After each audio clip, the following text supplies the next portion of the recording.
Hey, Wild Oak homeowners, Luke here. I felt it was time to make a quick video on the Lodgify app and some ways to capture some information about your property, as well as, and more importantly, make those non-rev owner stays that you can do on your own. If you, after this video, are still unable to make these non-rev stays, please just reach out to me because I might have to toggle some of these settings over to allow you to do that, especially if you're an owner that's been with us for a while, as Lodgify has been updating their software. Okay, so I would click on the Lodgify app on my phone. It opens up, and we're going to start on the bottom here. You've got these icons of a speedometer, a book, a calendar, and a bubble chat. So the left side is that speedometer. That's just your dashboard. That kind of shows you your next arrivals, your next departures, and it usually just does a couple days in advance to kind of show you what's happening.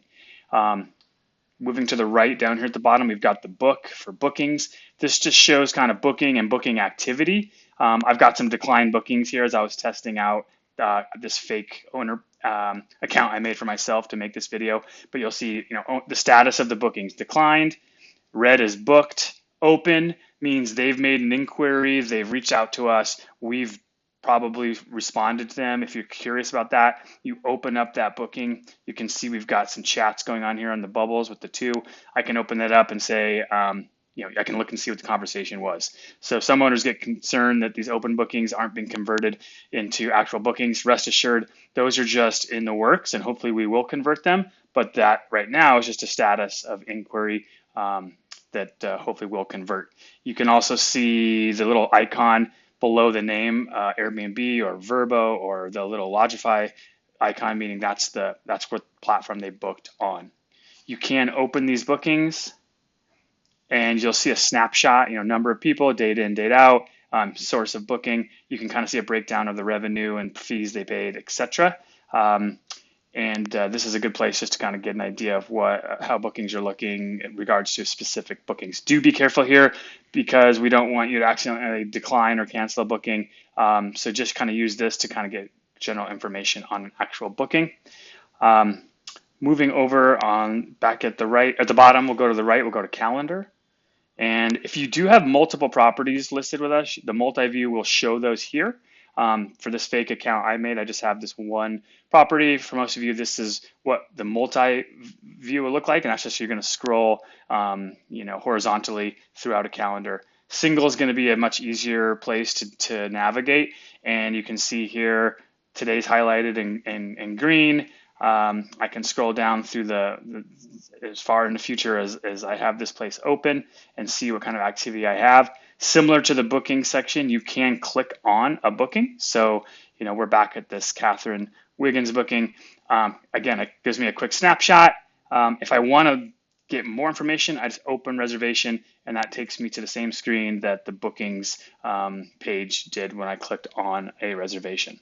So heading back here to calendar, another thing to look at is that you can see the number of nights required for this property. So I've got a little moon with a 2. That means it's 2 night stay required right there. As we get further away from today's date, you can see those go up to 3, kind of standard for length of stay settings for a property. And then of course you've got the nightly price currently being charged. Those do change about every 7 hours. So these will be different, not drastically depending on how far out you're looking, but you can always get an idea like what we're charging for a particular night. Here in August, you can see we go from a 600 kind of average nightly price to around the 21st, 22nd, up to 1.7K. And that's just based on something that's happening in town. Demand is really high, inventory might be low. So our software kind of helps generate those rates. Feel free to always weigh in on rates. I'm never taking offense if we want to have a conversation about it. If we think we're priced too high, too low, I can tweak the software, our pricing software to manage that. Okay, on to the final and more important element here, which is creating those stays for yourself, or you're creating a stay for your neighbor or someone that you want to get into the property, and you're going to absorb the cleaning fee, meaning it's going to show up on your statement as a $0 rent booking. And the only expense will just be that departure clean, which will just be expensed against your rental revenue for the month. So here in July, I want to come in on July 8th, and then I want to check out on the 11th. So always make sure you're choosing your checkout date as if it's a real booking, not just the number of nights. Then you're going to have the options here, close period, reservation with quote or without quote. I'm going to go without quote. It's going to auto-populate this stuff. If I want to update the number of adults or children, I can do that. It's sometimes helpful for housekeeping. So let's say there's 2 adults and 1 child coming. I can apply that. Everything else in here has already been populated based on what you've done so far.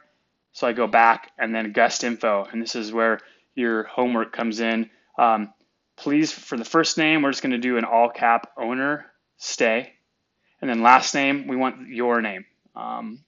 Doesn't have to be all caps necessarily here, but this is just helps us search when we have owner stay. We type that into our search profile, and for all of our properties, we're going to have a lot of them. So behind that, we want the name of the owner. So if we have to go in and modify that for you, we can quickly find that through a search. Obviously, we can go to your calendar page and we'd find it there. Go ahead and put an email in if you so choose. It's more important that you're doing, if this is for your neighbor or someone that you're giving a free stay to, make sure you put that in there so they get their check information. Also a phone number, so if we have to reach out to them while they're here for a maintenance issue or whatnot, we have that information. It's not required, you can do it without. And then once I'm ready, I hit save. It's going to take me back here to check everything, and I just hit create reservation, and I'm going to save this as booked. This is a booking I'm going to want. It now shows up on my calendar. Housekeeping just got a notification. Maintenance just got a notification that there is now an owner stay on July 8th, checking out the 11th. Okay.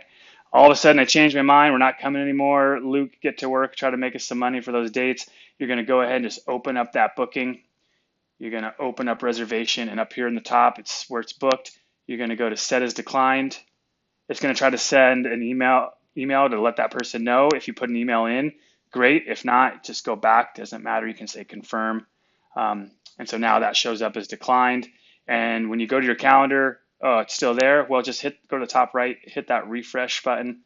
And now those dates are open again. Housekeeping, maintenance, all involved, just got a notification that the booking that just was created is now deleted. And those dates are now open for booking. Over on the bottom right further is kind of their inbox. I find this confusing. I don't use this at all, but that's just kind of like the flow of communication. But I find it easier to find that type of stuff based on the actual booking. Hope this was helpful. If you have any questions, as always, give me a shout. And then lastly, if for some reason you follow these steps and you cannot create that non-rev booking, you might have an older account with us that I just need to go in and update some of the new parameters that Lodgify has created for you as owners. Okay, thanks.